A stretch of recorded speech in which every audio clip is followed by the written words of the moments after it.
Welcome back, everyone, to Red Spotlight Entertainment. Alexis, and I'm joined by Alexis Moreno here in her producing debut for the Red Spotlight pod. Therefore, absolving any of the rest of us of any culpability in whatever, I don't know, shenanigans may ensue as far as technical difficulties are concerned. Did I just throw her under the bus? I absolutely did, but you know what? It was bound to happen. She swore that she would never do it, and yet somehow here she is. Here she's producing today's show. If the camera falls, my apologies.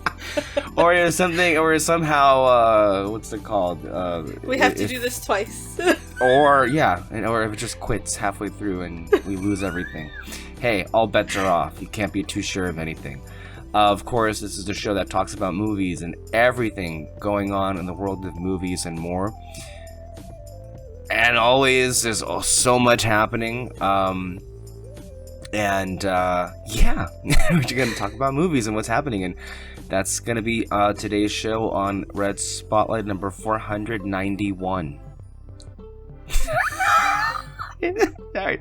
We're in the 490s. Can you believe that? That's insane. I mean, I gotta tell you though, I'm a little bit more, I don't know. I'm not as disgusted so much as I am kind of enraged at the idea that we're now at the end of September 2024, and somehow the show has rather impressively still not been able to produce a top 10 favorite movies of 2023. So, last I asked about that particular situation, I was told December for sure. Oh. December for sure. Yeah, December 2024 is when we're finally going to get to our favorite movies of 2023. A year ago, by the way, on this show, we made our official debut on video. So I think we're about to hit a whole year of us doing. I know, right? That's our 1-year anniversary of transitioning to video podcasts as well as maintaining the audio aspect, of course. But a year ago, to give people a frame of mind, we were at the moment beginning to talk about Killers of the Flower Moon and Past Lives, Anatomy of a Fall, The Boy and the Heron, Godzilla -1. All those movies are about, and what else happened? What else happened? I don't even remember. But that should tell you that it's been a whole year since that happened, and we can't get our act together. You know what? I'm so sorry to tell you guys. I guess we can't. I guess we can't. Why do you think we did a top 10 favorite of the decade so far earlier this year? Because we needed that fix. We needed something like that, and that was the only thing that we could. And yeah, I can't even recall the last time. Oh yeah, well that was the last time. I was going to say I can't recall the last time Kyle was on a podcast, but that was the last time. But he also says that he doesn't want us to do it. Yeah, right, basically. But he still says he doesn't want us to do the show without him. And it's like, bitch, where have you been? Have you seen a movie? Sorry, it's a little bit late. It's a Wednesday. It's the middle of the week. We're going to be a little bit Unhinged. More than how we usually are. Yeah, unhinged. Well, no, don't say unhinged. Fun fact, I started working 4 days out of the week now. Oh. So I get 3 days off. And let me tell you. It's an upgrade. Oh my god. Today's my Thursday. Oh, okay. It's great. I recommend. Yeah, a 4-day work week I think is probably optimal for society. But given the fact that society has dictated we're just meant to suffer, it does not fit with the program. Let's just be real with you about that. I mean, there are proposals by and there are countries that do 4-day work weeks, but they're better countries than we are because they actually care about their people, and ours does not. So we have to always keep that in mind and keep it real with you guys. I mean, that's just the reality, right? If we actually gave a damn about people instead of numbers and money, maybe, but we don't and we won't. So, it's kind of a useless conversation, but hey, I'm happy for you. We should all be happy for you that you're getting more time for yourself. You know, it's interesting you say that because I was actually, as a matter of fact, while I was on Twitter today, I saw something that was actually quite hilarious, and that it kind of reminded me of like why I really enjoy my time off when I get time off, because all I ever do is just watch movies, right? That's what I like to do. And then someone shared, I guess not a clip, but you can maybe even call it a GIF of like Josh O'Connor. Oh, okay, no. Okay. What were you gonna say? Because I saw something I was gonna send you guys that was like, it was like a person going to sit down in like seats, but it's like a stadium, but he's alone, and then somebody at the top wrote, me going to the movies at 2 p.m. on a work week, and then somebody commented back, until work ruined this for me. That's the same thing. But what do you mean somebody? It was Josh O'Connor's character from The Challengers. Patrick Zweig. Yeah, it was Patrick Zweig. He has his tennis... It's that scene where he like nonchalantly walks into an empty stadium, and then Tashi and Art are like practicing right in front of him.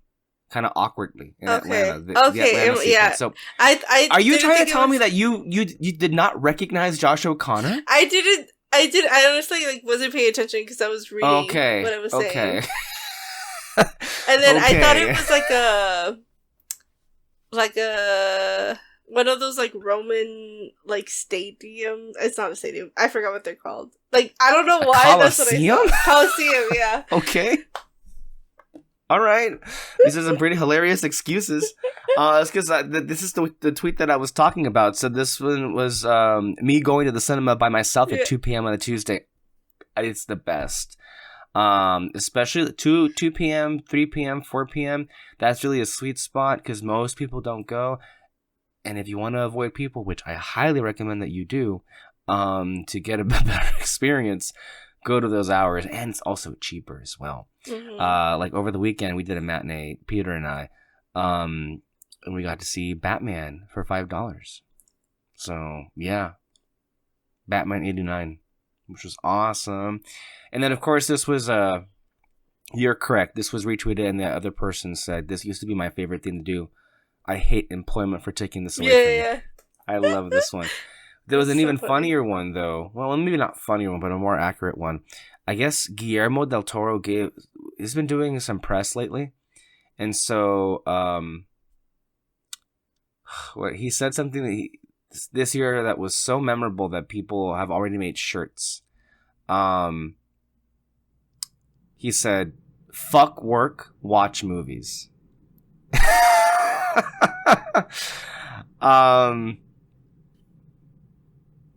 Yeah. Guillermo is maybe one of the most realist people in the whole industry. And he gets it. And I feel like, I don't know, the majority of people who consider themselves to be part of the norm would look at us and like, yeah, but like we need jobs and we gotta work. And it's like, okay, we're coming at it from like two different perspectives. We're not saying don't literally work. But we're also saying though is, yeah, maybe watch some movies. I feel like when you watch more movies, like more, when I mean more, I don't mean like more Marvel movies or more DC movies. I mean, watch more different kinds of movies. I personally feel it contributes to your growth as a person. And I think too many people who are just thinking about work aren't really growing as people. They're just kind of trapped. And then they end up, they wonder why they go halfway through their lives and they're like, why am I so angry? Gee, I wonder why. And I definitely get this, and I'm sure you do too, Alexis. Is in addition to this podcast, of course, the movies themselves are very therapeutic. Yeah. Like, they're very healing. Yeah. And not just like, I mean, obviously, yeah, we're going to say movies because this is what we do. But, like, we're not getting paid by anybody, though. I mean, yeah, we don't. And that's fine. But also just take time for yourself. Like, I was in a job for a long time where it was just work. Today there was a tweet that I saw that was like, me growing as a person for not taking my 3 to 5 o'clock nap. Because I would just get home and be exhausted, and like, or sometimes I would sleep. I would get home at like 6 and sleep all the way until like 10 the next day because I'm just exhausted. Wednesdays were like the worst day of the week. Now it's like I'm fine. So yeah, it's important to take time for yourself and do things you love and enjoy and make you happy, and not like. Obviously, yes, work is important, but it's not everything. Yeah, like for instance, right now, I'm in a group chat with some of my friends from school who we're all doing our program together to get the jobs that we want. It's a credentialing program. And one shared from what I assume to be a really helpful video for one of our big exams. And it's not really a paper exam. It's more of like a video thing that we do. But it's a big project. And a couple of other people in that group chat were like, wow, thank you for this. I was stressing out about it. Meanwhile, I'm like, what? What is this? I'm not, I'm like, I'm not, I haven't given it a moment's thought about that whole thing. I'm not stressing out about it because I feel like, I don't know. I had a lot of anxiety right now because technically speaking, I'm in a credentialing program where I'm to do this, I can't work. So I'm not making any money right now. Mm-hmm. But I'm working for free as part of again, America. It's like there's plenty of programs where you got to work for free to get a job in the end, whatever. Anyway, I could very well be concerned about that. And I know a lot of people should be. I'm in a very like good spot where I don't have to be concerned about that. And I also just choose not to.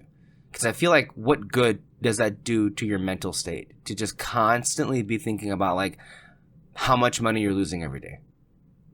When I know in the end, it's going to come back and then some. Yeah. You know, that's just how I take it. And I feel like nothing is really worth stopping your whole life to do for. And this could be taken this way. I don't mean it this way as a criticism on a friend of ours' 2-year journey. But he was essentially forced to give up a lot of things that I don't feel he really should have. Yeah.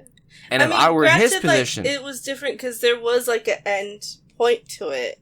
Yes. You know? And I think that we are speaking from like a very privileged place too, that we are able to think this way. Yes, yes. But again, even if it's just like 30 minutes of your day, or I don't know, do stuff that make you happy. Like, do stuff that you enjoy, so you look forward to something. I don't know. Yeah, and I think like to me, I'm also privileged in this.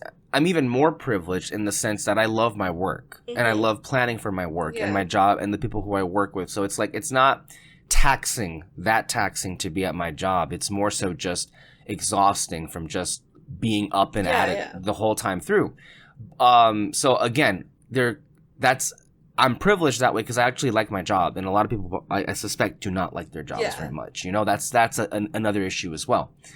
But I also just feel like I'm at a point where movies are my therapy. They're part of how I just feel alive, honestly. Tilda Swinton's character in the George Miller film 3,000 Years of Longing said that she often, she likes stories because she gets her feelings through stories, basically.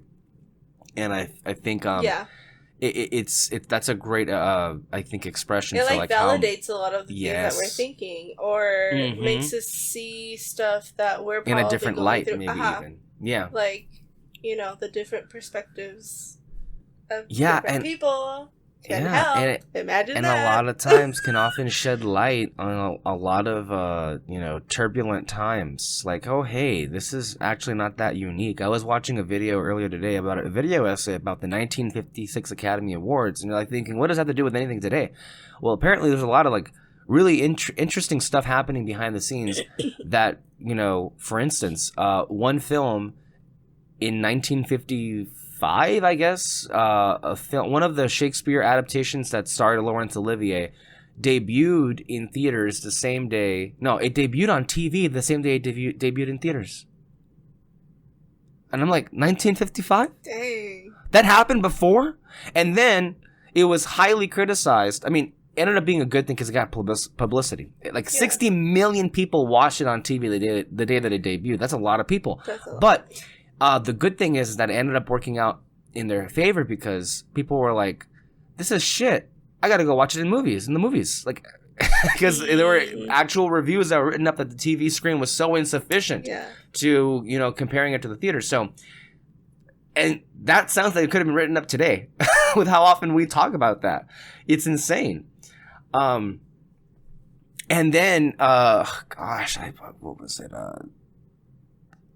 Elizabeth Taylor's husband made a movie, Around the World in 80 Days. And he was like being so pretentious about it. Like it almost like he was like Nolan in the sense where like he was, he did not allow theaters to serve popcorn anytime they were showing his movie because he didn't want it to be called a movie. He felt that popcorn was too associated with movies. He called it a show. Oh. He always called his movie a show. You can't eat snacks? No. He said he wasn't anti-popcorn.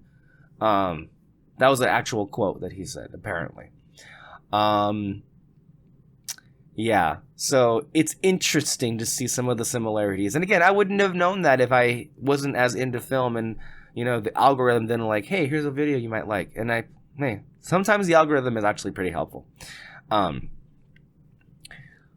But yeah, I just feel like, to me, thankfully enough, I haven't been pulling my hair out as I thought I might be in my current situation. But I'm also just taking the time to just watch stuff every day. Mm-hmm. And I'm not watching much that's new. It's more just like keeping engaged with a lot of the work that has really resonated recently. I mentioned Flower Moon earlier in the podcast. It's about to have its 1-year anniversary, I want to say, in a few weeks, as crazy as that sounds. And I rewatched it recently, and it's just and again, people are like wondering, like, why do you like that movie so much? It's a great film. I feel it's very entertaining despite the fact that it's crushing. That to me was kind of like, I know where this is going, but it's like 10 times worse than I thought what it was gonna be. But I'm also learning all this new information that I didn't know and previously. It's real. This happened. And it's real life, and it's kind of this thing of like, don't make the same mistakes. Yeah. You know? I don't know. If it makes you feel uncomfortable, congratulations, that was the point. Yeah. That was the point. If it feels like it's one note or repetitive, I'm sorry to have to tell you this, but we live in a world where I said it last week and I'm going to say it again. The former president said that Haitian immigrants are eating cats and dogs in somewhere in Ohio. And guess what happened? There were death threats and they had to shut down schools because of those idiotic statements. We live in a world where you need to be as explicit and literal as possible. And by the way, Scorsese himself was going out of his way to make it pretty fucking clear how evil that was. All that shit that was happening in that movie, because he, I think, feels kind of bad that people completely missed the point of a lot of his earlier work. Mm-hmm. You know, Taxi Driver is like among his best known movies, with Robert De Niro as well. And Taxi Driver, like, he's basically like playing that character, that actor is playing basically every like school shooter ever, basically, right? It's like it's that person down to a T. And I think there was a video last year when Scorsese said, like, you know, I don't know what he said. I forgot the exact words of it, but he looked so sad when he said how commonplace that had become, and that people missed the point entirely. They missed the point, and they also, by the way, they missed the point entirely of a film as recent as The Wolf of Wall Street. Yeah. Which wasn't celebrating those people. It was criticizing those people like heavily. And so if you feel that Scorsese is like beating you over the head, we live in a time where you have to be beaten over the head because people don't understand subtlety. They can't even read the damn text any longer of what you're trying to tell them. Yeah.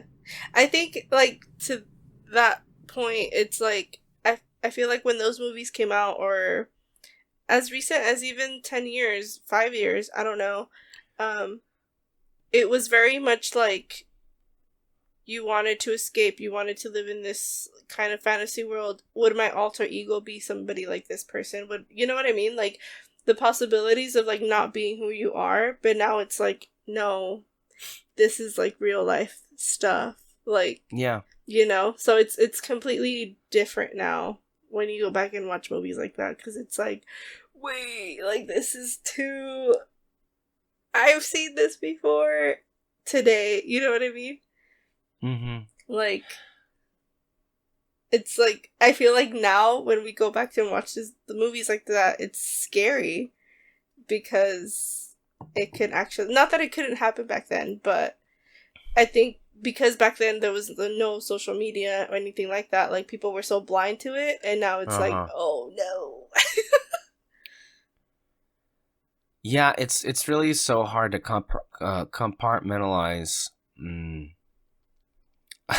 all of what you said. I mean, that could be like a whole essay in and of itself of like what's really like happening here that's so wrong.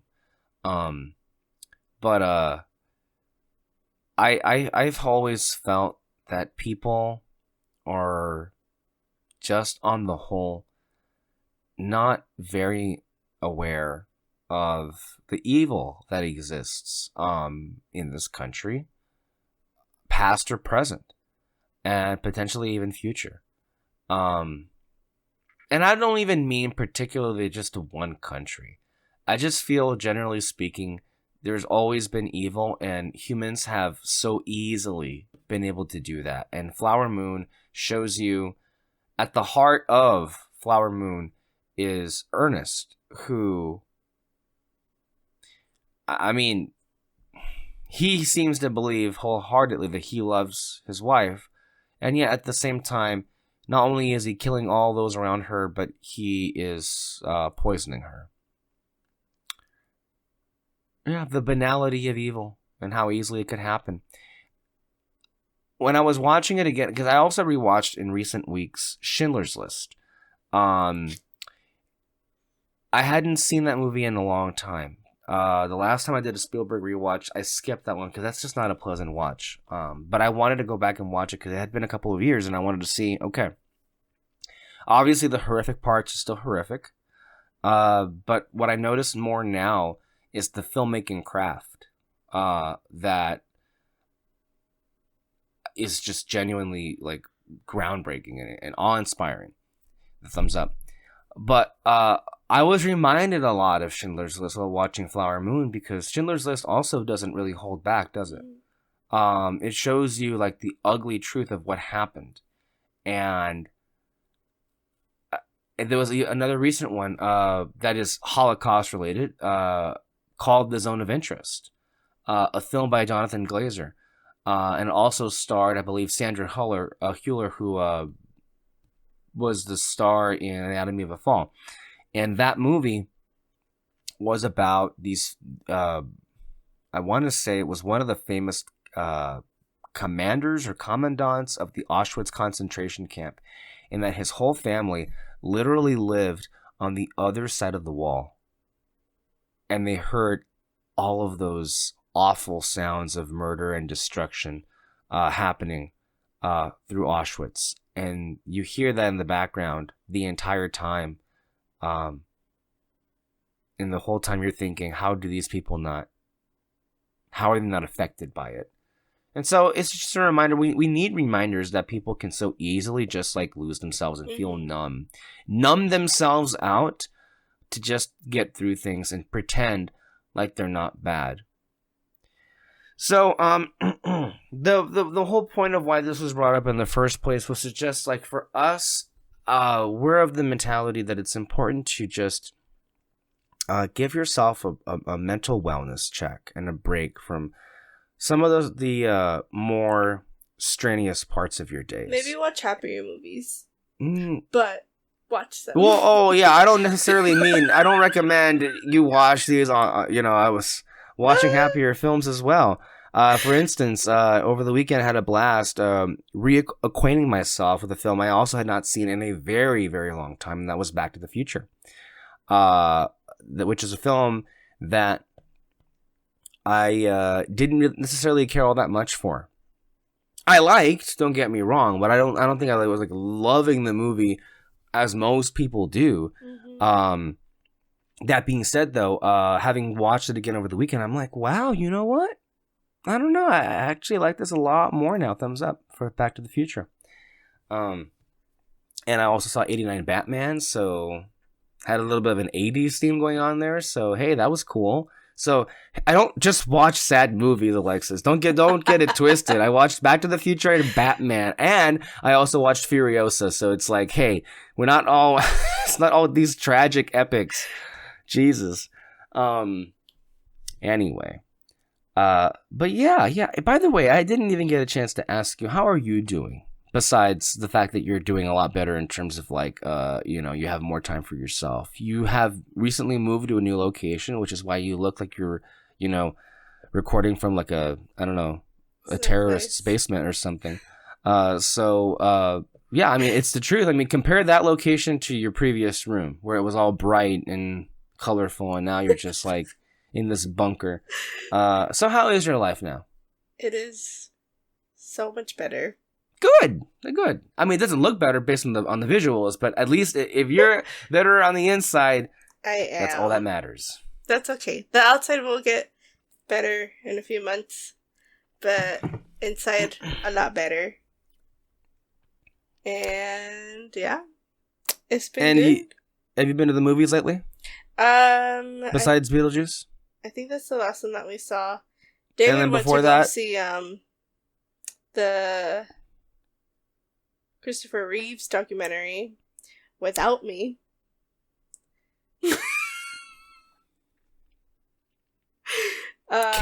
Okay. It's okay. I was gonna cry a lot. Is it anyways? Though? It's not. Okay. I started. Well, The Penguin came out, and we watched it, and it's pretty good. Tell me about it, because I did a lot to say about just the weird coincidence that a new DC and a new Marvel show are out at the same time, and they're both kind of not spooky, but they're more kind of like October vibes, Penguin and Agatha.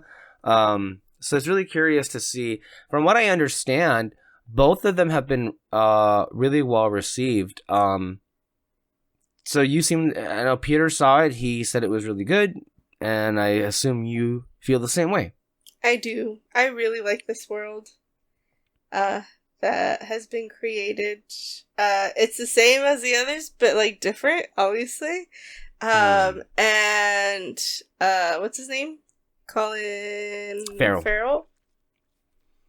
He's so good. Like, I am so not in shock, but just like, wow, like he's actually doing this. Like, it's him on a TV show. He's really good. And then I mean, he's a villain, but like the villain of the show, oh my god. She is so good. Did you see who like no. No. It's the one who plays the mom in How I Met Your Mother.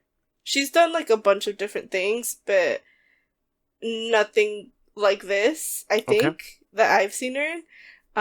She's so good. Like, me and David, the whole time she was on screen, we were just like, what the hell is she gonna do? Like, and every time she did something, we're just like, oh man.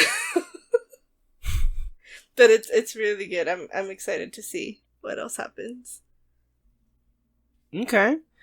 And what have you heard? And what reservations do you have about Agatha? I have not heard a single thing. Wow. I feel like a lot of people are talking about it, but I honestly like scroll past it. Like I don't know. You've lost interest. I completely lost interest. You've lost interest, and when that happens, I mean, who could blame you? I mean, have I watched it? No. I wonder why. I mean, it looks interesting, I guess, but like, I just feel like I don't know how many times I have to say this. I have lost faith in the brain trust at Marvel. I've been burned too many times. Even when my expectations were low, I've still been burned. So I feel like, I don't know. I'm also just not in the mood to give them the benefit of the doubt. So it's just like, you know, we'll see. On the other hand, though, there are two particular items that are shaping up to be pretty hilarious to the extent where, I don't know, are you looking forward to dancing on a couple of graves? Because I am.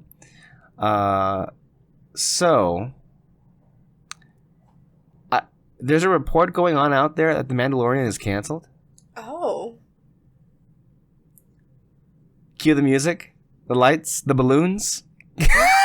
Let's throw a fucking party. Weren't they gonna make a movie? So no, the movie is happening, but this is what happened. At some point, Jon Favreau had said that he had written a 4th season. That is no longer happening. The movie is it. Now again, it's a report. No one at Lucasfilm has officially confirmed this, so there still could be. Oh yeah, I did. I was like, didn't a Star Wars show just come out? Yeah, well, that's a different issue, right? I mean, it's the same, but it's different as far as like well, not the same show, but there may be similar issues. The point is, nobody has made an official statement on it, and you are correct that at your recent Star Wars show, The Acolyte was canceled, but they made a big show of it. Like it was so unceremoniously canceled that when you put it together with Jennifer Lee being fired and all the, we'll get to that, don't worry. But it just, like, too many things happened in a row where it just felt like conservative victory, conservative victory, conservative victory. And it made the company look even worse, if that was even possible. And we'll get to that point, don't worry about it just yet. We will talk about that. But as far as The Mandalorian is concerned, at one point there was supposed to be a 4th season. And Jon Favreau was talking about it. And I think he had even said at one point he wrote it. I think at some point along the lines, the plans changed, and whatever he was going to do for a 4th season is not going to be in that movie that they're going to do. And I just find it so interesting what happened here behind the scenes, because it just seems like the whole thing just collapsed. Like, and the one thing they had up their sleeve the whole time was The Mandalorian, because how slavishly people were like adoring that show. Meanwhile, here on Red Spotlight, from like the very beginning, we were like, this show is crap. This is not good. Why are people like loving and like this? I feel like we definitely got validated because nobody watched the last season. No one. Like, I'm sure there was people that watched it, but those that did were like, this is bad. Yeah. The ones that did watch it were like, this is really bad now. And then like, well, that's what we were saying the whole time. It's always been bad. It's always been bad. And to be fair though, it did get worse as it went along. Because it just felt like there was no point to it. No. It was just, which character are you bringing in each week? That's literally all that they had. Like, there was nothing. That was it. And so that was one of those situations where, like, when The Mandalorian hit those first 2 seasons, it was like the biggest thing ever. I mean, the Emmys were even giving it like nominations for writing and directing. And it was just like, what the hell? And then Book of Boba Fett happened, and it kind of like destroyed everything. It destroyed. Even worse. Yeah, it was even worse. But then The Mandalorian season 3 came out, and then no one seemed to care. And then, I don't know, something has happened, and I just find it quite shocking, because even despite the fact that it worsened in quality, the idea that Disney would not keep this along for as long as they could, considering the brand popularity of just The Mandalorian, and then also considering the fact of how much they talk up that character. Like, they talk about any Disney executive, oh, Din Djarin this, oh, Din Djarin that, the fans love Din Djarin. Look, putting politics and hate and evil aside, you really have to just like fucking hate the right-wing racist idiots on YouTube that completely damage the reputation of characters like Rey, Kylo Ren, Poe, and Finn. That and by the way, I'm not absolving the awful last movie of its crimes either. That definitely like dinged those characters a big one. But The Last Jedi gave those people like memorable arcs and moments. We've talked about this so many times, but of course, the internet made their own like stink on it, and yeah, it's very unfortunate that we're in a situation where the company feels as if their most successful thing that they've done was The Mandalorian, when it was very clearly one of the most awful things they've ever made. And so the fact that it's like going away, like it speaks a lot about like what happened here. Like, how are you going away? Like, how did this thing collapse? Like, you would think that despite the fact that it just like got bad reviews, it would still get renewed because of how popular it was. Anyway, this made me happy. I don't know how you feel about it, but I mean, those characters aren't going anywhere. They're going to use them. Yeah. But the show itself is coming to an end, and that is weird. I mean, I'm happy. But at the same time, I mean, how happy can I be when Ahsoka season 2 is on its way? So it just felt like they didn't learn anything. No, from they don't. They don't. But why would they? Annoying part. Why would they, and how could they? They don't actually have the sense to listen to different perspectives outside the culture corporate like environment. Right? So it's like, okay, so they're not going to learn? All right, well, we'll see how it works out for you. Okay? Well, that'll be the second Star Wars show canceled this year. Okay. Speaking of, like, graves, Joker, Folie à Deux is about to make its debut in theaters in, thumbs down for Joker, Folie à Deux. You read my mind. In the next couple of weeks. And, it apparently is not something that is being much anticipated by people because the box office tracking is like around 60, 70 something. Or no, not even. I'm sorry, that's way too charitable. I think it was around 30, 40 something, maybe 40, 50. And people were thinking, oh, it's going to be like 110, 120. It does not look that way. And on top of the fact that it got terrible reviews out of Venice Film Festival, where it made its debut, it was really a flawed strategy. Because a film like Joker, it's like, okay, comic book film, if you're the studio, you want to have the Funko critics that you know are not going to have a mean thing to say. You want to have them first, and then have them have their reactions as you usually do.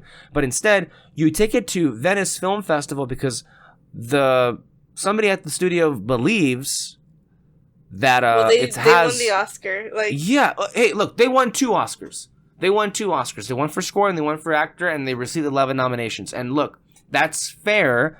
At the same time, though,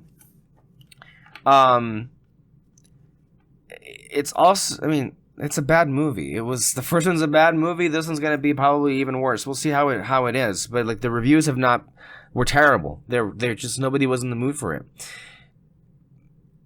Okay, so this film is not necessarily gonna work for a lot of people. And then end up loving it. Who knows? But like the critics didn't like it.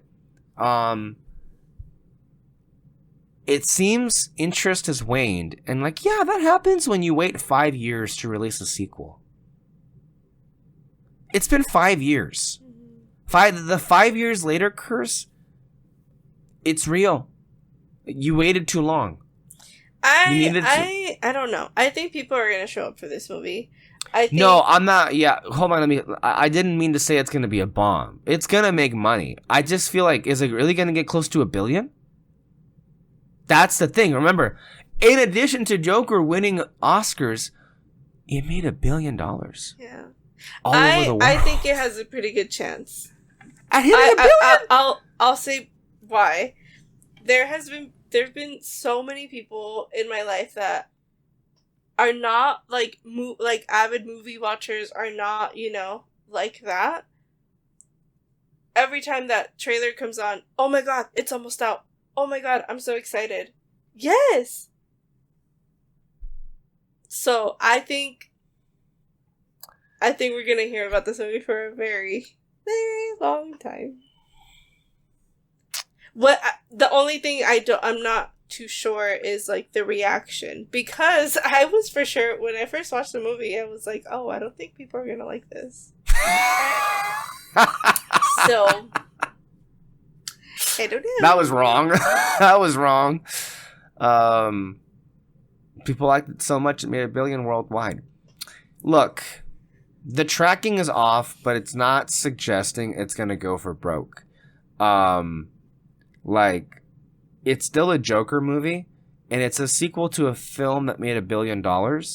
It's going to make a lot of change. I'm so disgusted by the fact that it might be considered in some circles a musical. I mean, I thought it was, but then all of a sudden everybody was like, well, it's not a musical. There are musical elements, but it's not a... Whatever. Go fuck yourself. If you're not going to call it a musical, like, okay, well, shut the fuck up.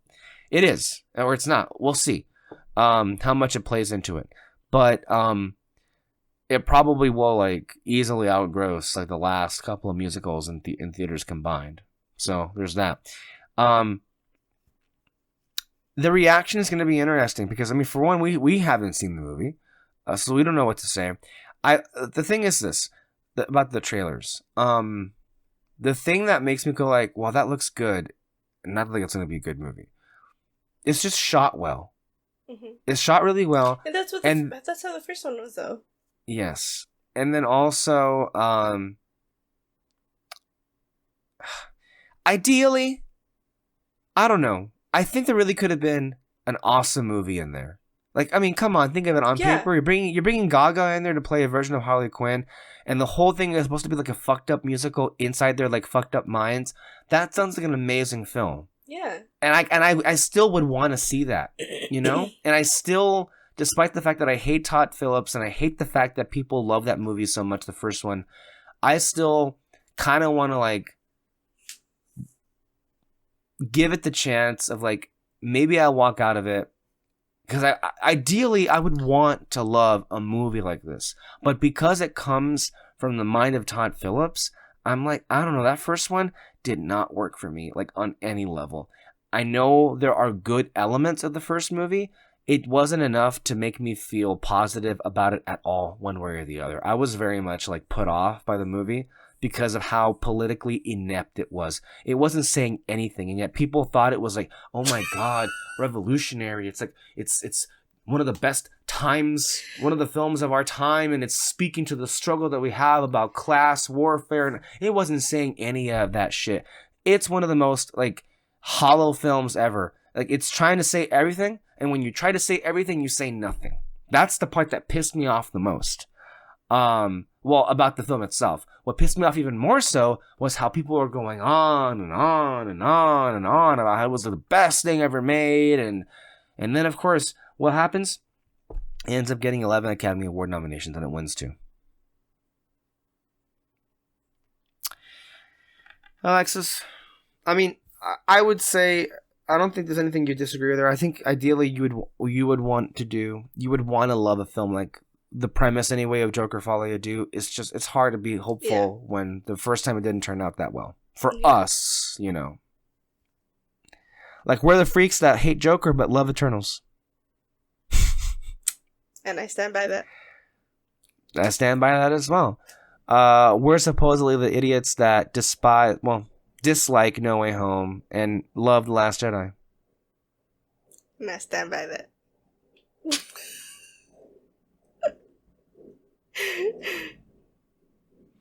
We're also the oddballs that prefer Flower Moon to Oppenheimer.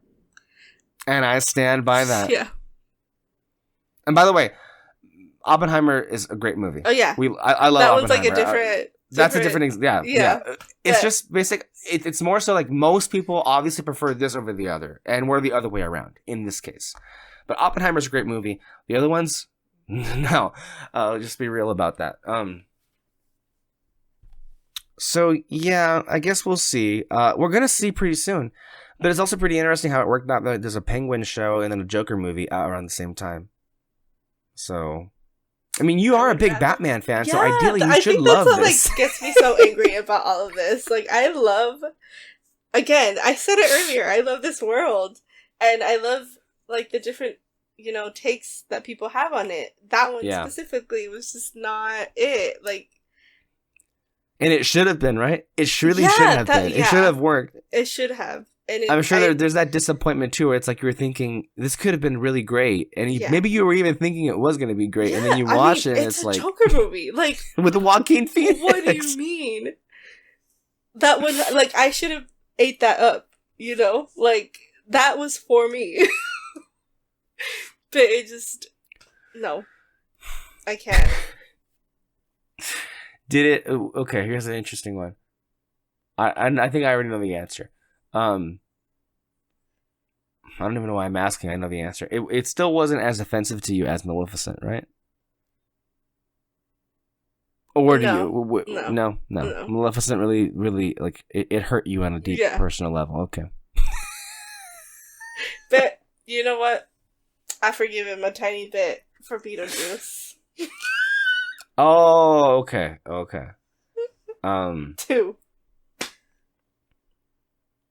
I forgive him a little bit. Okay. You mean Tim Burton? Yes. Okay, because even though Tim Burton didn't direct it... Oh, shoot, I forgot. Sorry. No, but hold on. But wait a minute. I know what you were thinking of, but it still fits, though, because, yes, you were talking about Alice in Wonderland, but without Alice in Wonderland, there might not have been Maleficent. Yeah. Alice in Wonderland from 2010, the one that Tim Burton made, was like it made the next 10 movies of Disney live action. He was supposed to do Maleficent too. I said was he? Interesting. I said this on the first podcast we did. Yes, he was supposed to direct Maleficent, but they got Angelina Jolie to play the part, and he said, "I'm out." Which, I don't know. I feel like it would have been worse. Who would... But who knows? Was he going to cast? Helena Bonham Carter? I mean... I have no idea. Monica Bellucci? I don't think they were together at that time. No, they weren't, so that wouldn't have been in play. It's so funny. Maybe he made that whole scene to make up for that.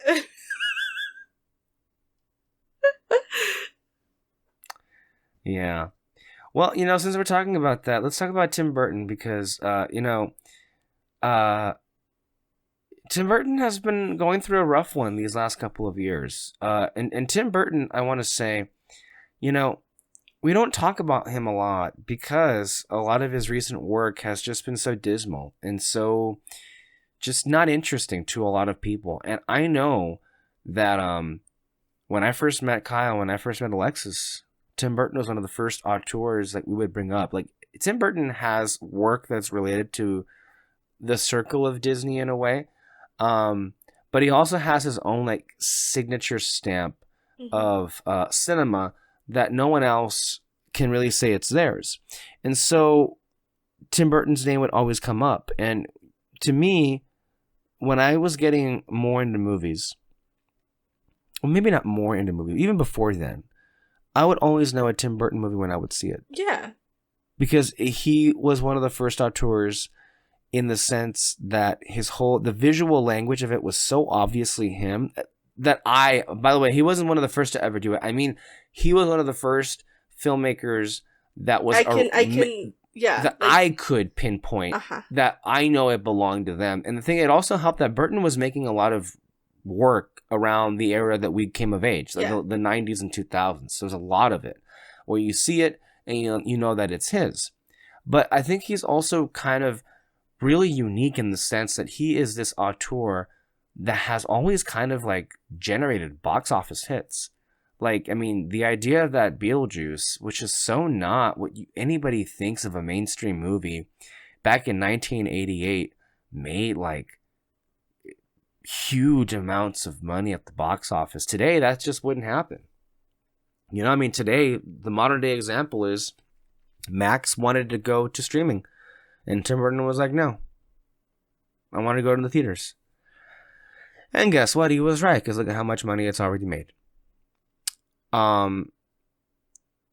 So yeah, and then so Tim Burton has made a lot of work that it has, I feel, can be registered as among some of the most beloved things, specifically with I know Peter, you, Alexis, and David, and Kyle love and adore Burton's work.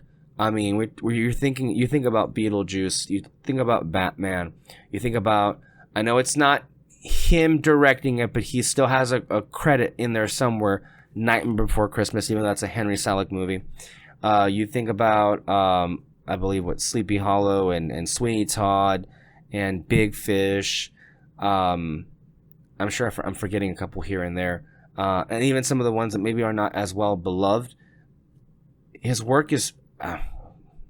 Edward Scissorhands, duh. It was like, that's one big one I was missing. There's just so many, like... Yes.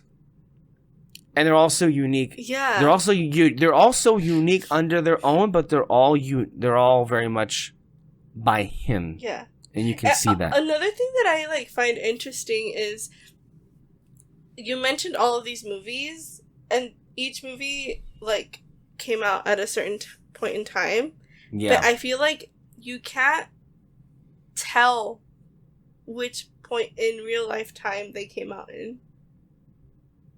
Like, I feel like it's hard to tell.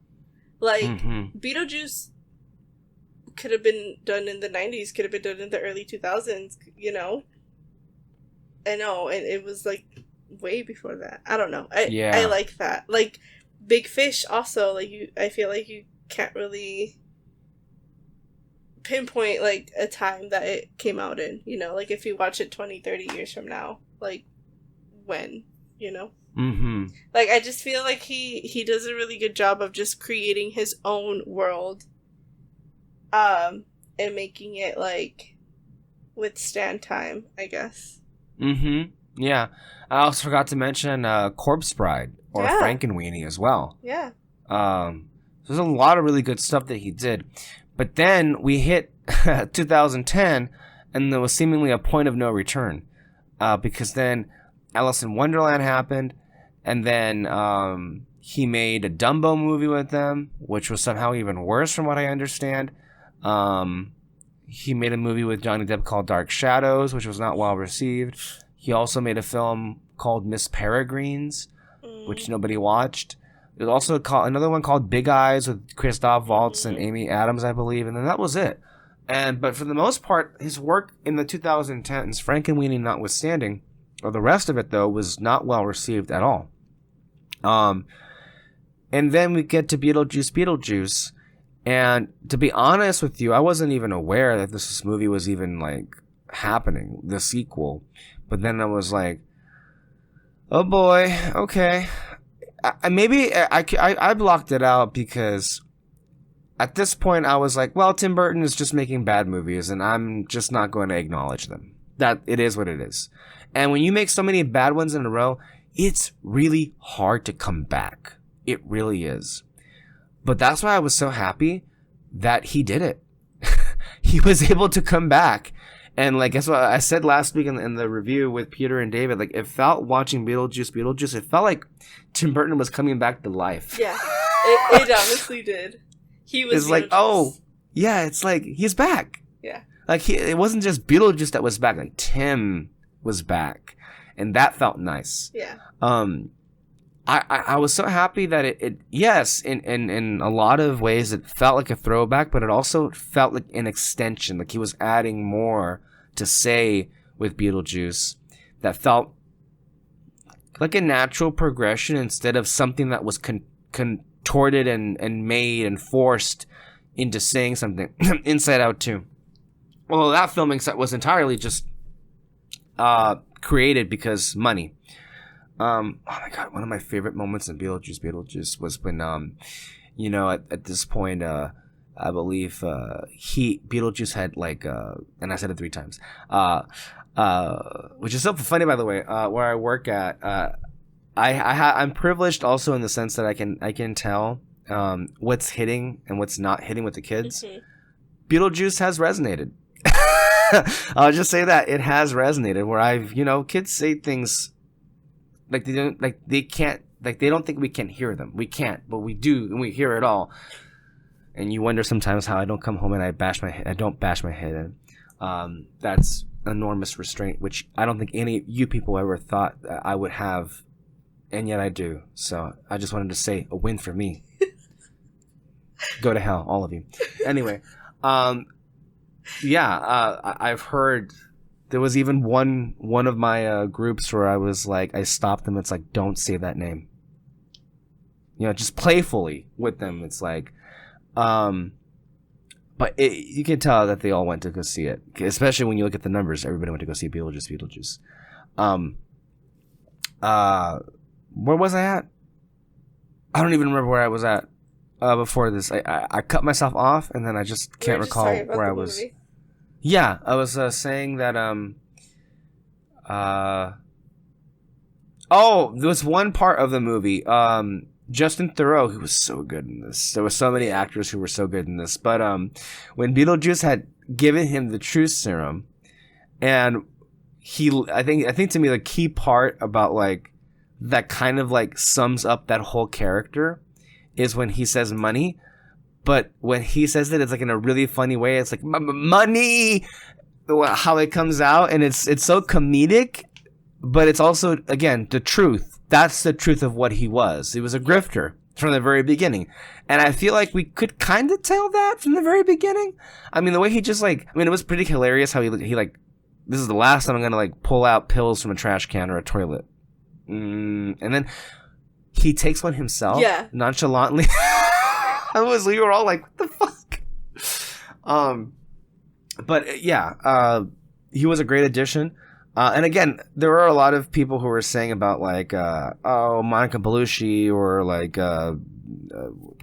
Willem Dafoe are just kind of there. Who gives a fuck if they're just kind of there? They're rocking it when they're there, and they're adding to the atmosphere of the film. And I feel like, look, it is also, I feel, kind of amazing how we have like a film that is as widely seen as this is, and it was not concerned with making every little thing service the plot, and it was actually making choices that would service atmosphere. Like even the whole thing where Beetlejuice is like, talking about his past, but with Italian subtitles, and now it's in black and white. That is such like a visual flex that you don't see in a film that makes $110 million in its opening weekend, and I want more of that. And that's why I was so happy that, and that's also why it felt. I mean, I was happy because like, oh god, I get to see this. Great, I love cinema. But then I was also happy that Tim Burton was able to just play around and I say have come fun. back and have fun with this. Yeah. Like it just felt like I have, like, this is my time. Like I could do this. Like that's just how the whole movie felt to me. Like, okay, I need to go back into that headspace. Let's go. And it worked. I thought it worked so well, and I was just so happy. Like literally, there was not a single moment in time watching that movie that I did not have a smile on my face. Me too. Like I kept turning to David and just like I can't believe we're watching this. And it's good. Yes. That's the real miracle. It's good.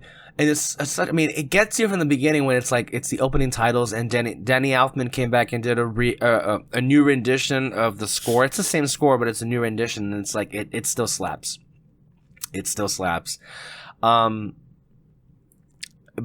I also, I like the idea that this focus on the deets.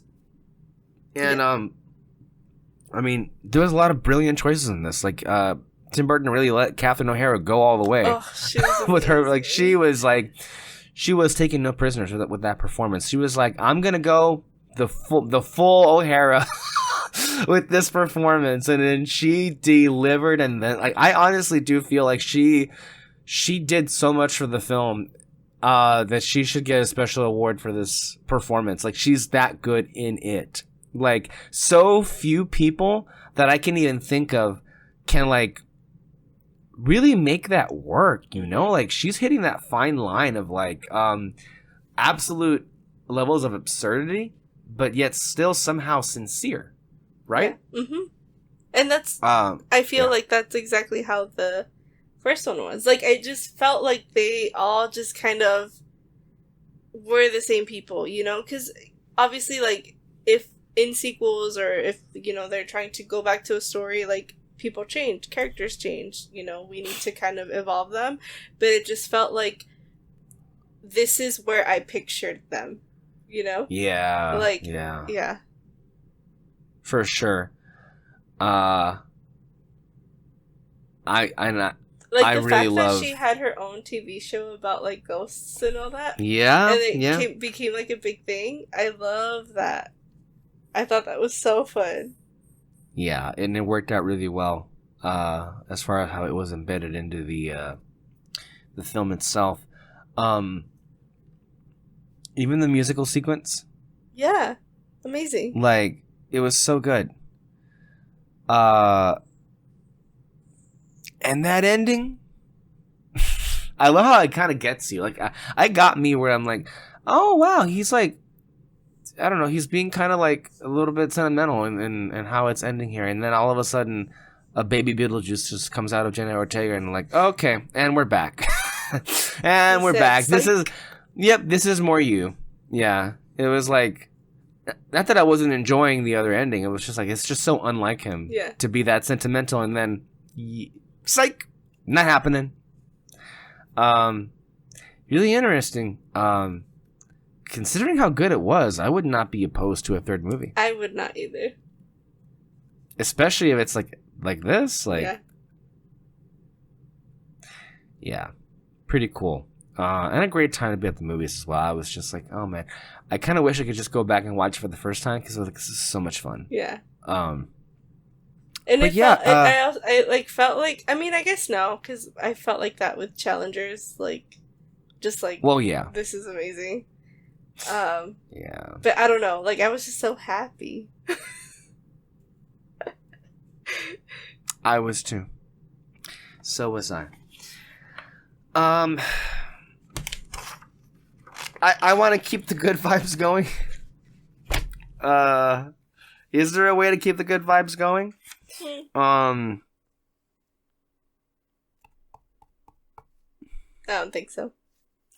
Well, there might be. One thing we haven't discussed on the show is there's something new coming to us by Mike Flanagan.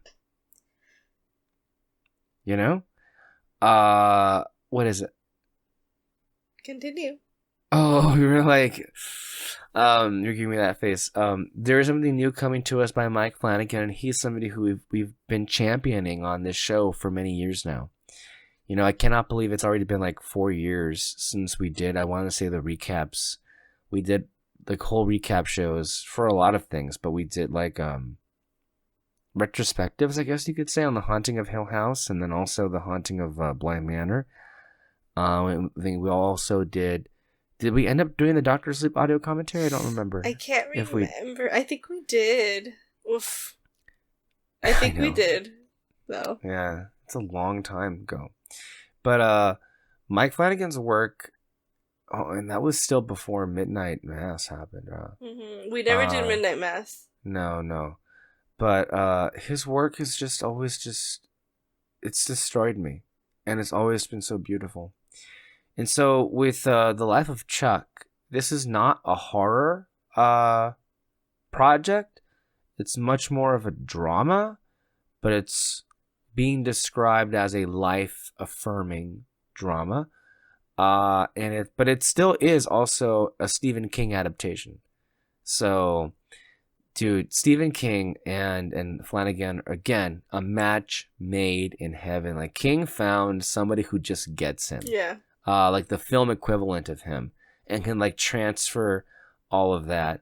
I mean, again, Flanagan made King very happy with how Doctor Sleep turned out, and I don't think anybody ever thought he would be happy with that, because he was able to do that, and then also still just made it also a sequel to what Stanley Kubrick did with The Shining, which was not the same that King did. Mm-hmm. So. It won the People's Choice Award at the Toronto International Film Festival, and it was just like, wow, that's just a pretty big deal for somebody like Mike Flanagan, who like, he has his fans and he's had success with his shows on Netflix, but I still feel because he's mostly done horror stuff, people in, let's just say, more elite circles don't necessarily consider him to be, well, they don't revere him the way that we do. And because of that, his work is just never considered for anything because it happens to be in the horror genre. I mean, the idea that Hill House didn't win any Emmy Awards, that's insane. Like a yearly rewatch for me. Yeah. I love that show so much. Yeah. And it's unexpected that he would win anything. But much less a significant prize like the one that he won at TIFF, because, as has been mentioned, the last 13 films that won this prize have gone on to be nominated for Best Picture. So that stands to reason that Mike Flanagan would be awarded the same courtesy, right? Wrong. Mike Flanagan has the misfortune of being beloved by our group. And so because of that, the universe has put a target on his face, because no less than like a few hours after he won the award, the knives were out and they were being stuck all over the place on his body, because how dare any of these Oscarologist individuals who make their whole living off of flying over to these festivals and like making it less about the films themselves and more about the horse race. And how dare somebody who we didn't think would have a chance in winning actually wins. And so let us just go ahead and continue to say how weird and strange and fringe it is that Mike Flanagan wins. And then we'll also reiterate how unlikely he has at getting even nominated for Best Picture, because there's no distributor, there's no release date, yada, yada, yada. To this very day, it has been a week and a half after it has happened, and the movie still doesn't have a distributor, and therefore it still has no release date. And that is, I don't even know what to say to that. At this point, I mean, we're at a point where it's like, okay, well, will it even be released? And that's pretty sad that would happen to a TIFF choice, People's Choice winner. And yeah, but I mean, of course, this would happen to a film by somebody that I like. If it was a rando, a rando who I didn't have a connection with, I guarantee you this would not be happening. Yeah. But on the whole, though, if it gets released, at least we'll have that. That to me is the movie that I'm most interested in, because Mike Flanagan never really does anything bad. So it's like, I'm gonna see it. And it probably will end up being on Netflix or Amazon, because like, I don't know, it just seems like all of the other studios and distributors who are in the awards space already have their picks, and there's no room, I guess. And so, okay.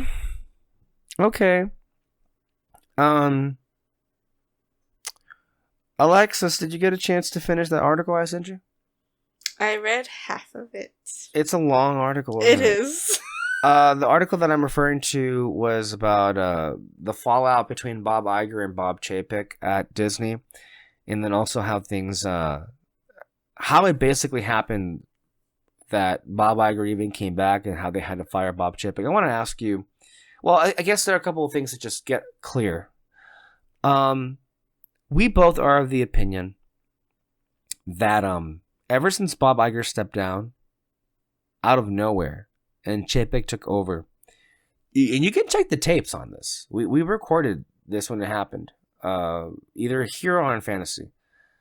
Nobody felt good about it, but I was the one that said immediately that this would be the beginning of a decade of decline for Disney. Just because, and nothing had happened except for the fact that Bob Chapek was now the replacement. No scandals, no like lawsuits, none of that had happened.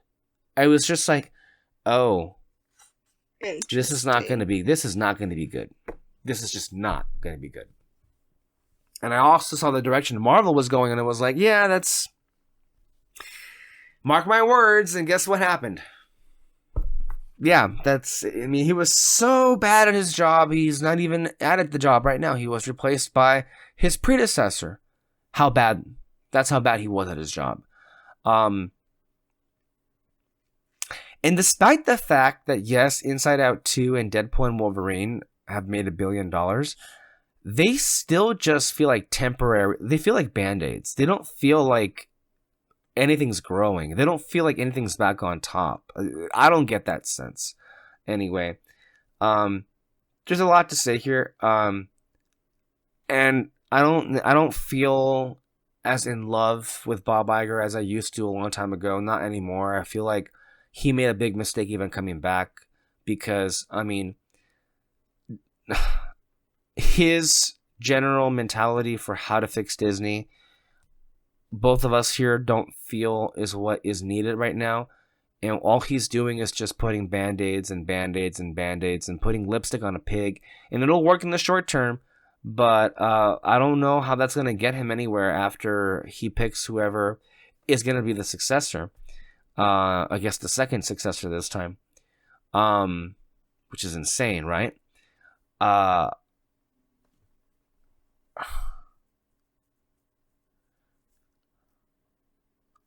But that doesn't mean we feel like Bob Chapek should have been kept around. No, it was pretty clear he should have been let go.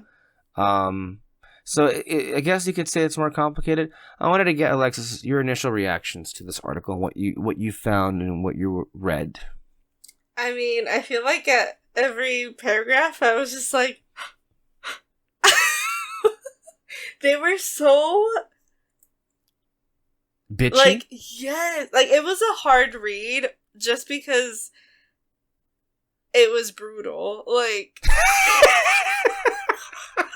like I couldn't. Yeah,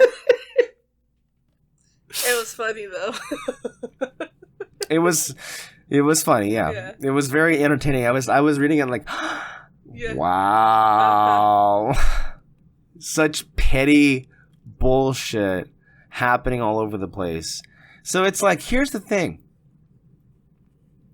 In reading it, like, did it get you to change the way you feel about like how the situation went down?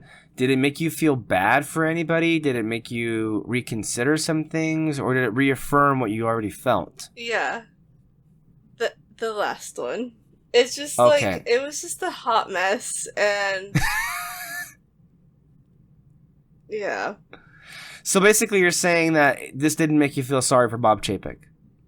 No. Not in the least, no. You? No. Okay. No. I guess it made me pity him because he's so stupid.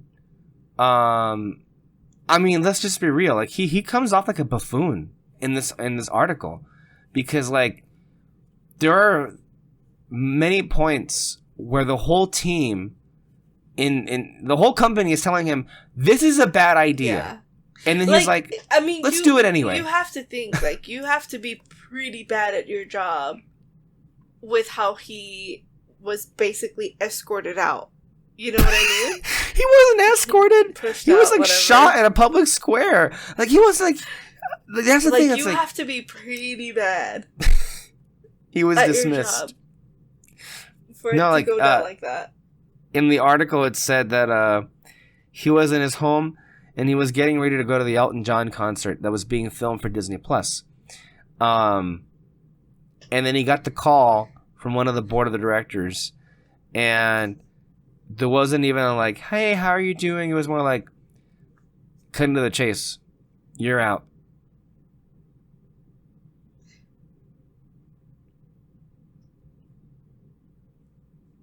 And again, you have to be not only pretty bad at your job, but also just pretty incompetent that of all people, the board of directors would treat you that way. Like they treated him like garbage. And you know what? He was garbage. He was one of the most incompetent individuals to hold the power that he held. And the thing is, this is where it got so confusing. I just don't understand why. I think like what Bob Iger wanted, really, is what Michael Eisner and Frank Wells had. I think that's what he wanted, because what they kept saying in the article was that he didn't want to do the parts of the job that he was already frustrated with. And that part of the job was more suited to a Bob Chapek, I think. He's a numbers guy. Yeah. So I think that's what he was thinking, that he was going to give all that boring stuff to Chapek, but he did not want to relinquish any kind of control when it came to the creative stuff. He still wanted the final say on that. But instead of just doing it again with Eisner and Wells, he let Chapek kind of... Well, this is weird because they say two things. They say in the article that Chapek was happy with the idea that he was not going to be as involved with the creative stuff. But you can't do that when what you're really doing here is... What Iger did was make Chapek CEO, but not really. Because, he was given the job CEO of the Walt Disney Company in name only. But he was still known as Bob number 2. Yeah. Because Bob number 1 was like still the chairman of the board. And I just felt like it was such a needless confusion. Bob Iger didn't want to go. He didn't want to relinquish control of the company. He still wanted to be the top dog. I don't know why you just couldn't just split up the responsibilities and then see if this guy can actually do it instead of just handing it off to him. Yeah. Because the mistake that Iger made was giving him the title, giving Chapek the title of like CEO, because then it puts the corporate spineless board of directors to... They felt in this article a lot of times pressured to go along with Bob Chapek because they didn't want to look bad. They didn't want to look bad in the way that they didn't want it to seem that they were not supporting their new CEO. Mm-hmm. And so that's why they went along with a lot of the stuff that Bob Chapek was doing. It also makes me just wonder, what would have happened if Iger didn't let go of the company? I mean, he didn't want to let go. I guess he let go of that title, but in doing so, he misplayed his hand, and he kind of lost control by doing so. But it makes us wonder, it made me wonder a lot while I was reading this. Would Bob Iger have made the choice to dump Black Widow on streaming? Or any of those other movies? Yeah. Would Bob Iger have made the choice to just do the Disney, the Genie thing? Was that always just going to happen no matter what? Probably. I don't know about the Genie thing, but I definitely think the Black Widow streaming thing. Yeah, because Disney Plus is his baby. Yeah. Like, he would have done... Well, not so much anymore, think that would have been different. Okay. Maybe the movies would have been at the movies, playing at the movies as well.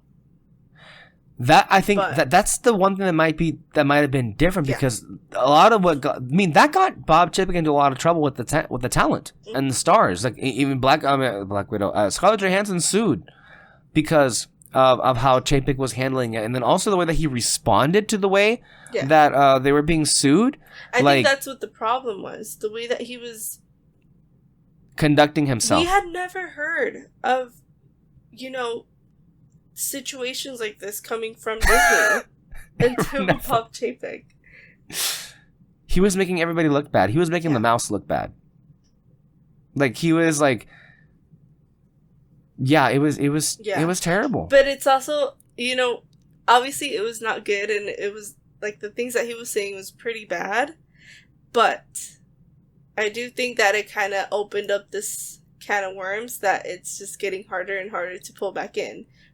This article, for example, coming out, all of the other recent articles coming out, like, in a way, like, yeah, it's bad, but also like, oh, like, it's happening now. Bad things are happening, and I just feel like they can't get control of, like, what they're doing, and I don't know. Yeah, in reading the article, there's a lot of really interesting exchanges. One of the earlier ones was when it's referring to Bob Iger for the first time thinking that maybe he made a mistake with Bob Chapek when they were flying over to a meeting in Florida. And I don't know, Bob Chapek seemed like, the impression that I got is like maybe there was a miscommunication, because Bob Chapek was like waiting and waiting and waiting for Bob Iger to begin a briefing. But Bob was all just like showing pictures of his family on his iPad. And so Bob Chapek was like, okay, fuck this, I'm going to go to the back of the plane. And then some minutes later, Iger was like, so is Bob going to want his briefing or what? And so he goes all the way to the back to go look for Chapek. And then Chapek was like, it's okay, I have everything I need in this binder, right? And that put Bob Iger off so bad that he, for the first time, thought maybe he had made a mistake. The reality is Chapek and Iger are both corporate animals. But Iger is a people person, and he understands how to work with the other elites in this industry and in the corporate world. Amazingly enough, Chapek had none of that. Mm-hmm. He had none of that. He was an idiot, just floundering his way through. And he was even trying to make an alliance. In the article, it says he was trying to make an alliance with Ike Perlmutter, the former chairman of Marvel Entertainment, also known Trump supporter. And Ike Perlmutter was trying to support Chapek because he did not want Iger to come back to Disney. And then, of course, when Iger comes back, he fires Ike's ass. Honestly, Ike Perlmutter should have been fired a long time ago. He had no business getting a paycheck at all. I mean, when you're the chairman of a corporation like Marvel, like, why do you even need a paycheck? You've got it. Like, you've got it made. So, yeah, it was, if people have not read it, it is a very fascinating read. I would go just for the sheer entertainment of it. But I think it also is a nice way to transition us into thinking about what has happened with Disney recently, where it's just kind of, it's just very sad. You know, I mentioned earlier at the top that The Acolyte was canceled. And it's not so much that it was canceled, but in the way that it was canceled so unceremoniously, there really wasn't much of a statement being made about it. And then also the fact that they pulled merchandise for The Acolyte off of Disney websites. It just felt kind of icky the way that it was handled, especially because of how many right-wing forces were out there calling for the show to be destroyed. And as I discussed with David recently, yeah, it was they were saying it was bad because it was woke, and woke is bad, and blah blah blah blah blah, and oh, there's people of color in here, we gotta like that's woke, and yeah, shut it down, we can't have this. That's what it was. And so yeah, but it was, again, not everything happens in a vacuum. It's all part of a bigger piece, and it's no accident that news comes around the same time that two other pretty seismic things happened that I felt were pretty blatant victories on behalf of the geeks and gamers crowd and the anti-woke mob that I think they can count as legitimate victories. when you had when that big, like, terrible story came out last week about Inside Out 2 and the people who were fired off of it right before there were going to be any big bonuses. Well, part of the stuff that was revealed was that they were getting notes to make Riley seem less gay. And there were also, revelations that there were executives that really believed at Disney that the sole reason why Lightyear failed at the box office was because it showed a few seconds of two women kissing. And I'm not done. And then a couple of days later, they announced that Jennifer Lee, who to my understanding was the first female leader of Walt Disney Animation, was being made to step down. And let's not mince words here. She was being made to step down. This was not something anybody does of their own volition. She was being made to step down in favor of somebody with a penis. Like, the optics don't look good for each of them on their own. But when you put them together, it's like, if I'm like Geeks and Gamers, I'm like, win, win, win. And when you also think about the mentality coming from executives that's why they think Lightyear failed, it gets you thinking like, oh no. Once again, the loudest voices in the room have won. And this is why it's so important to respond in kind to them. Like, whenever somebody is out there, like, shouting crazy shit, you gotta fight back. You can't just let it slide.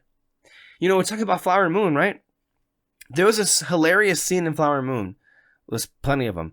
But one of them involves when Brendan Fraser enters the movie. The trial is ready to go. It's about to begin. And what does Brendan Fraser do? He stands up, starts shouting all this nonsense. And, of course, Ernest is so stupid. They're like, I'll talk to him. And then the whole courtroom erupts into chaos, and the whole thing is shut down.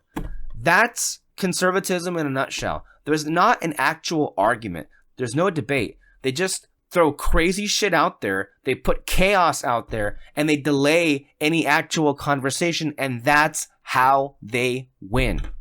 And what I have been saying, what all of us have been saying since 2017, in the fallout of all of this rise of hatred and right-wing influence on YouTube, so many people who are film fans have been captured by this way of thinking, and it has been regurgitated so many times that now people who are at the very top of movie making itself, who make these decisions, are now taking these claims seriously.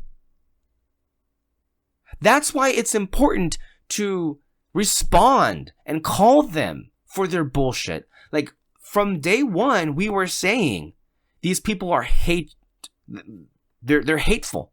They're spreading hate, and they're making money off of it. Now, that's actually pretty American that's what Americans do, obviously. But look, the rise of the hate that is being spread by the anti-woke mob and those grifters on YouTube, that's a big part of why this space has become so negative and depressing. But it's not the whole part of it. The studios themselves have really poured a lot of the gasoline on that fire, because it's ever since 2020 and COVID, they've just been making stupid ass decision after stupid ass decision. And it's only getting worse and worse and worse. And then we're not even touching the whole AI situation that's happening. Like, yeah. We've been saying, look, it's so funny that for as much as the anti-woke mob says that there is no place for politics in movies, I'm so sorry to have to say this, but there is definitely a place for politics anywhere.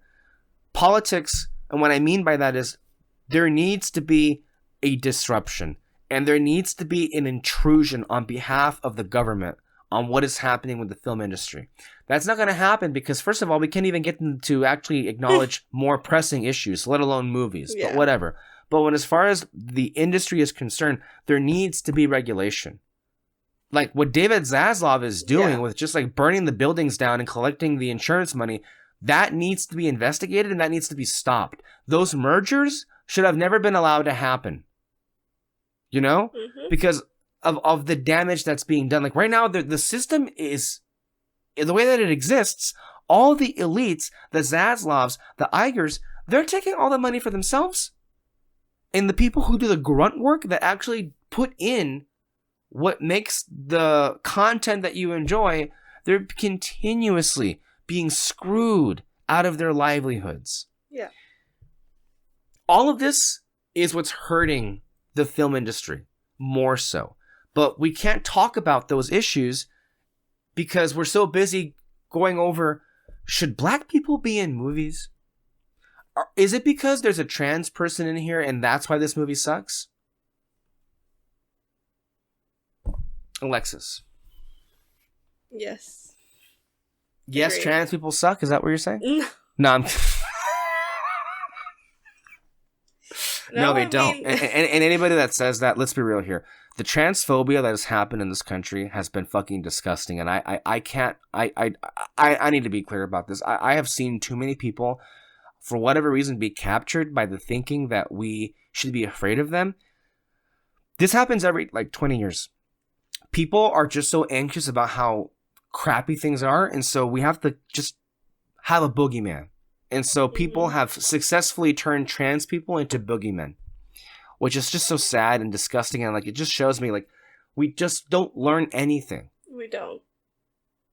No. And so I didn't mean to be cavalier about that, because there's a lot of there's a lot of hate crimes targeted toward trans people in specific, so I don't want to be made to seem as if I was insensitive there.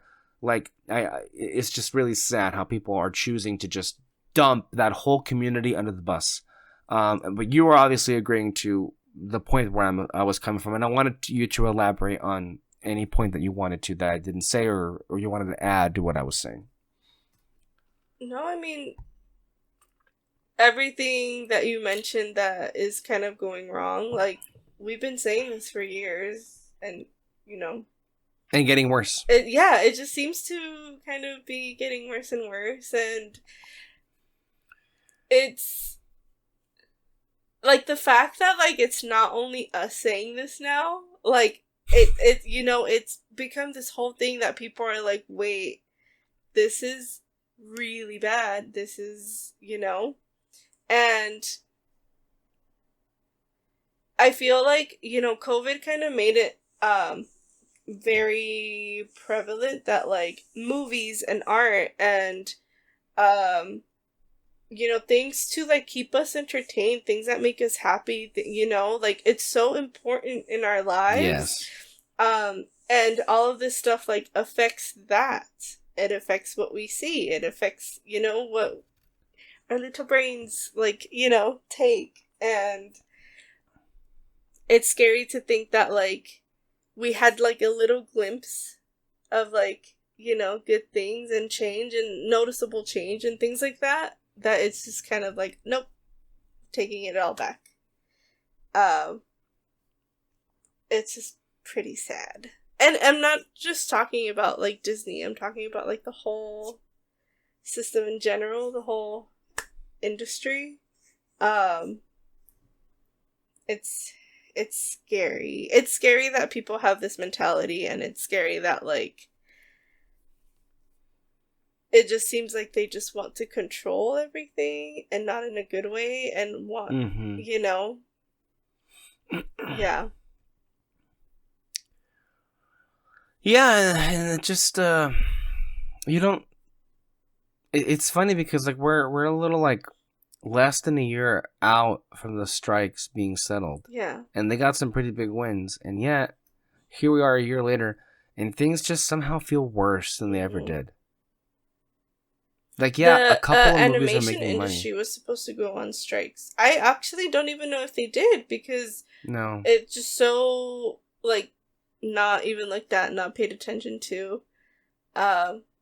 Which makes me so sad, because I'm not saying that, like, you know, they're the most hardworking out of, like, anybody in the industry, but they are the most overlooked, you know, voice actors, anything with animation. Like, it's pretty sad. There are a lot of people in the industry that just, they're not being paid what they're worth. And yet, there are too many people at the top who are also not being paid what they're worth. They're being in the other way around. I mean, they're being paid way too much more than what they're actually worth. And yeah, it's just like, this is such a messed up, fucked up system that I can't understand for the life of me, that people who care enough to vote every 4 years or every 2 years don't think to themselves, there is so much wrong with the way the system is and has been set up and has been stacked against normal working people, and has been so stacked in favor of assholes like Elon Musk or Mark Zuckerberg or Jeff Bezos. I just don't understand. Like, it's so obvious to me that every election comes down to a fundamental choice. Are you gonna try and improve the system, the way that it is, to support working class individuals, or are you going to perpetuate billionaires and now trillionaires crushing the rest of us? Yeah. You know, there are a lot of big issues, but I feel like that one that I just mentioned trickles down to every other issue, including the movies that we're talking about right now. Yeah. I mean, yeah, like, this election is coming up, and it's still hard to understand how in the last,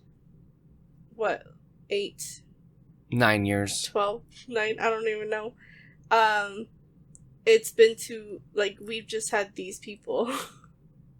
And honestly, like, for me, it is scary to think about what could happen. I'm more worried about what could happen afterwards. Like, I'm already thinking the worst is gonna happen. But, like, this person brought out the worst in so many people and validated their feelings that are not okay because they're actively hurting others. Who's gonna come after that? Who's left to come after that? It's pretty scary. And even if things turn out the way that we hope that they do, again, what's gonna come after that? Like, these people have gotten the courage to say what they want out loud and do what they want, and it's just kind of like, oh, I don't know. The person who you're talking about already lost an election 4 years ago, and yet here he is again. And if he loses again, who's to say he's not going to come back again? And I just want to be done with him. I don't want to be thinking about him anymore, about him being a threat to our lives. It was bad enough the first time. Like, why are we still here? Why are we still doing this? Like, him in particular, like, he is such a hateful, spiteful person. And he has brought out so much hate. Like, again, we shouldn't, like, act... I didn't mention him the entire podcast, but it's interesting when you think back to what happened in the fallout of The Last Jedi and this anti-woke mob. I mean, that literally came, like, right after he got elected. I didn't even piece it together, but you are right. That happened around the exact same time. And I think we all would be better off if he just goes away. And he should have gone away. But he refused to go away. And I don't know, when it comes to the movies and the way things are, I mean, that's why we bring up politics a lot on the show, because like they're intertwined. The things that need to happen to improve the state of things can't happen without the enactment of progressive policies. And you cannot get progressive policies if you don't at least get even corporate Democrats elected. Corporate Democrats are not progressives, but occasionally they will dabble in progressive policies, which, by the way, I will take over the alternative, which are fascist light conservatives who write up fantasies about putting ankle bracelets on females that have had abortions. That way they know where you're going to see if you're going to get an abortion, or make weather reports not free anymore. Like, that's the choice that we have every 4 years. It's like crazy fascism, or maybe we'll give you a couple of things for working people. I mean, ideally, we would want to have somebody who's like, fuck all of you. We're going to fight climate change. We're going to give healthcare for free as it should be. We're going to stop the fucking wars, and especially funding weapons that are going to be dropped on people overseas. And we're going to completely work around the entire system to favor the working class and tax the hell out of assholes like Zuckerberg and Bezos and Musk. I cannot believe it's so easy to make Elon Musk a boogeyman.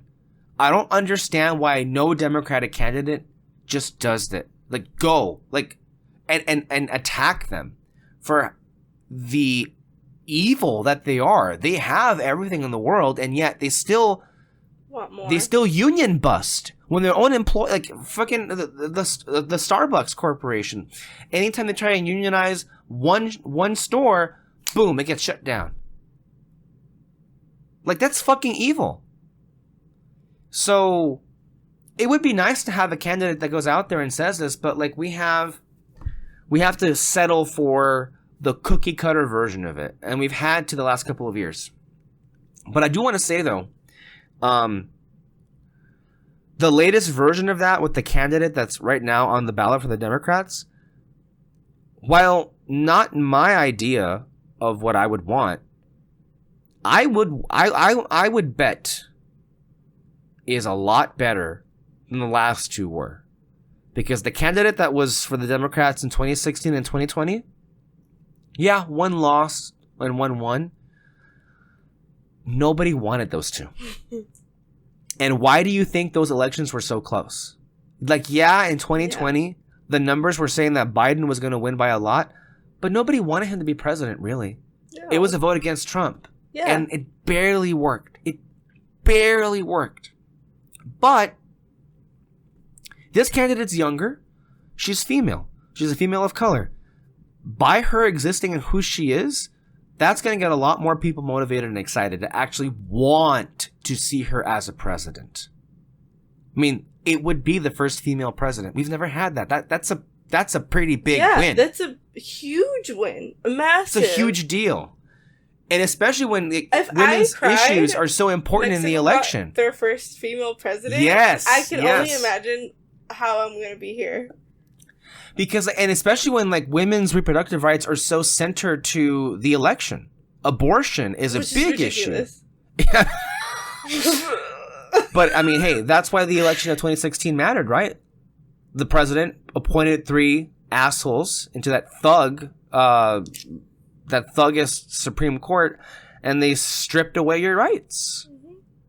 Mrs. Second-class citizen, across my right here. But yeah, they're at the center of this election. Whether or not you have rights is part of the damn election. But it would be I don't know, it would be poetic justice that as a result of like conservatives destroying Roe v. Wade, the result would be the first female president of the United States. That'd be pretty cool. But then also, I mean more so the way that they're running the campaign is just far more competent. Yeah. Oh, yeah. Far more competent and capable. And especially how they're able to distinguish themselves from the alternative. I think to me, what Harris did, what was so impressive, is that she was reminding everybody of all the bad shit Trump did. Because people forget. I mean, Yeah. it's sad, but it's the truth. People forget.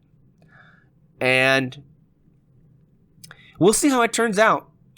I feel it's always best to be anxious because we've been burned too many times before. But again, I'm going to make the argument here. I don't think a Harris administration is actually going to do anything for movies. No. Or to improve the world of movies in terms of how it's run. I mean, she is from California, so maybe. Yeah, well, we'll see. But a Trump presidency would definitely encourage even more awful behavior. Yeah. So again, the choice comes down to, do you want things to stay as bad as they are, or do you want them to get even worse? Yeah. That's what the choice always comes down to, really. Maybe some things will be improved.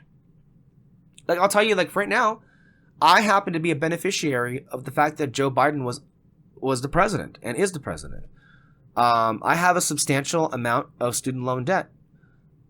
And because of the small tweaks he was able to make by executive order, I don't have to pay right now until I'm able to get a job that I make enough income where I can actually begin to pay those loans. So the way that it works now is, well, before, even if you didn't have a job, you still had to have a damn monthly thing. But now, because I fall under the threshold of I make this much amount, and it's in the sweet spot where I don't have to start paying until I am given a job that has enough income where I can start paying off those loans. And that's a small thing to tweak.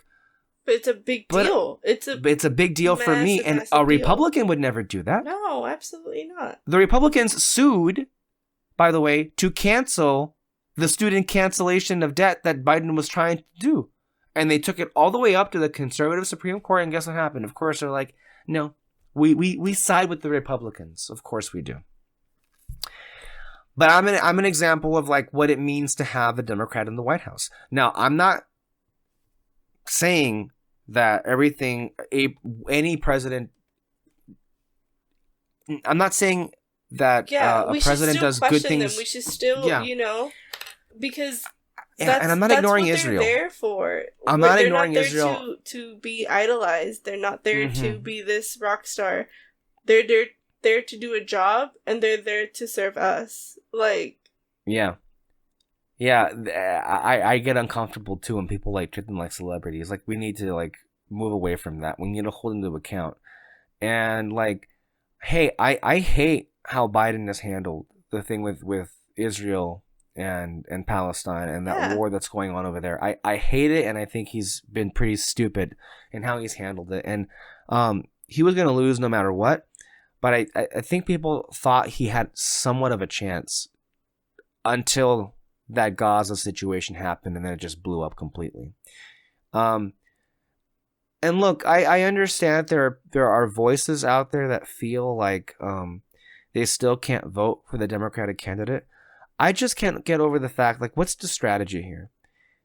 You have sway over huge pockets of communities that are votes.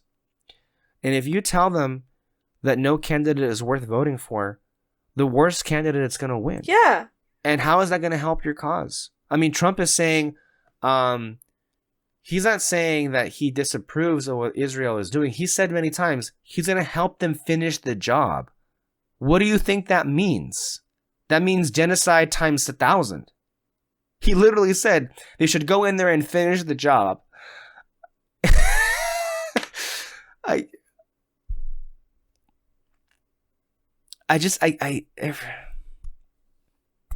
feel like every year society gets stupider and stupider, and I'm just why? It's so, the answers are so obvious. What we should do is so obvious, and yet we fight the urge to be sane. We just fight. We just fight each other, not them. No, not them, just each other. Which is why on this podcast we try to just keep it to movie reviews these days, because movie news is just not that fun anymore. I think I've officially hit the threshold where you and Kyle hit a few years ago, with Disney, where I'm just not as invigorated to talk about the bad stuff when so much of it is just bad. It's just bad. But when we have good things to say, if it still feels good, to do the show, which is why I wanted to do some more movie reaction and commentaries to a collection of movies that we may or may not have seen, but I know 3 that I for sure want to do, and it's not relating to a theme. It's just because they're recent movies, and I want to do reactions on them. 2, I know one of our parties haven't seen. I know I want to do a Challengers reaction with David because I want to see his reaction. And I want to do a Furiosa reaction with both of you. That'd be really cool. And then we never did a Dune Part 1 or a Dune Part 2 audio commentary reaction. And we should definitely do that because that sounds awesome. So I feel like we can... And the new show's coming out soon. Yeah. So that's going to be our way moving forward, is to just celebrate the things like that make us love film. Because there's still plenty of great stuff that's coming out. And we're going to be here to talk about that.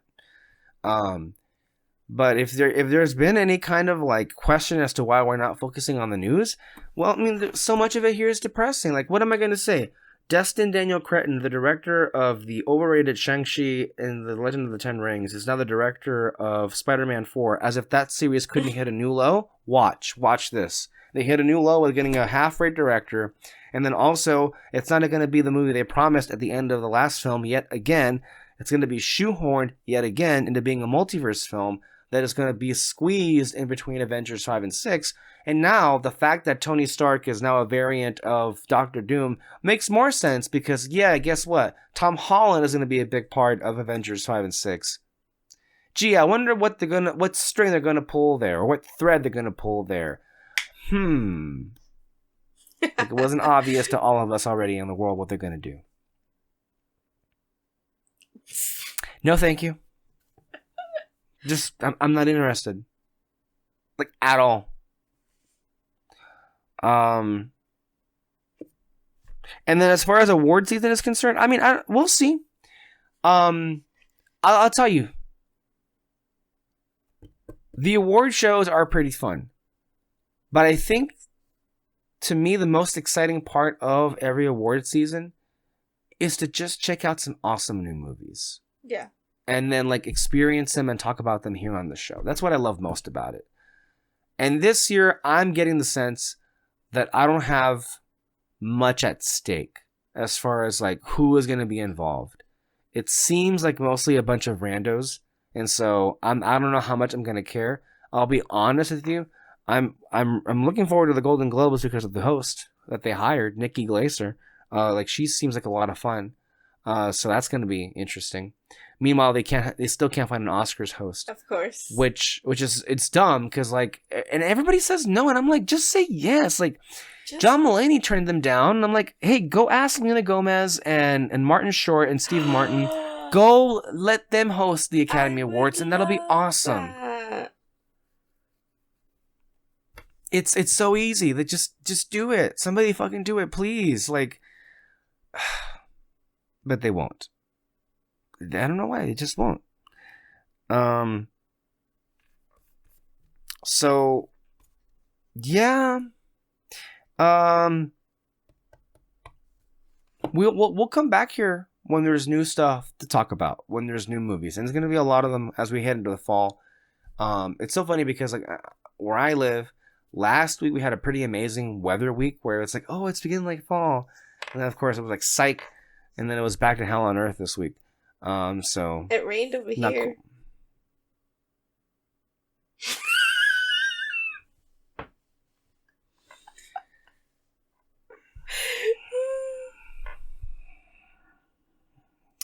I don't know what to say to that, Alexis. I think it might be time to end this podcast if that's the case. That was one of the worst things you ever said to me in my life. Especially because you know damn well I shared an image a few weeks ago about where I would want to be, which included, yeah. Yeah, so that was not very kind of you. Anyway, I'm done. Thank you, Alexis, for being here. And I so hope that the rest of you stay tuned for what we have in store in the next coming weeks and months. We're not going anywhere. We're going to be right here. Stay under a red spotlight for more content and more. And we will see you next time. Bye-bye.